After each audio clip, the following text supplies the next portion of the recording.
നമസ്കാരം. പ്രഭാതത്തിൽ എന്തിന് നടന്നുപോയി മുങ്ങിക്കുളിക്കണം? പഴമക്കാർ എന്തെങ്കിലും ഉപദേശിച്ചിട്ടുണ്ടെങ്കിൽ, വിശ്വസിപ്പിച്ചിട്ടുണ്ടെങ്കിൽ അതിനു പിന്നിൽ വ്യക്തമായ സങ്കല്പവും ശാസ്ത്രവും ഉണ്ടാവുക തന്നെ ചെയ്യും. രാവിലെ ഉണർന്ന ശേഷം അതിദൂരം നടന്നുപോയി മുങ്ങിക്കുളിക്കണമെന്നാണ് അവർ പിൻതലമുറയെ പ്രേരിപ്പിച്ചിട്ടുള്ളത്.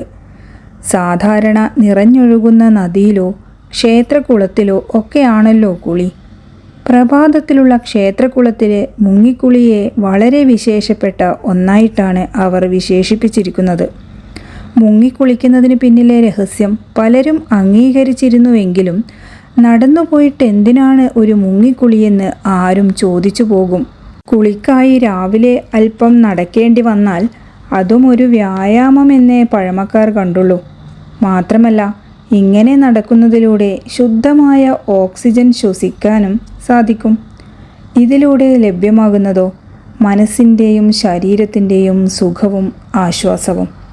ക്ഷേത്രക്കുളത്തിലെ മുങ്ങിക്കുളിയിലൂടെ നമുക്ക് ലഭിക്കുന്നത് വെറുമൊരു ശരീരത്തിലെ അഴുക്കുനിർമാർജന ഗുണമല്ല. ഇത് പ്രാണായാമത്തിൻ്റെ ഗുണമാണ് ചെയ്യുന്നതെന്ന് നമ്മുടെ പൂർവികർ മനസ്സിലാക്കിയിരുന്നു. ശ്വാസഗതിയെ ആരോഗ്യകരമായി നിയന്ത്രിക്കുന്ന പ്രാണായാമം പല വിധത്തിലുണ്ട്. ദീർഘമായി ശ്വാസമെടുത്ത് സാവധാനം പുറത്തേക്ക് വിടുന്നതാണ് പ്രാണായാമത്തിൻ്റെ രീതി.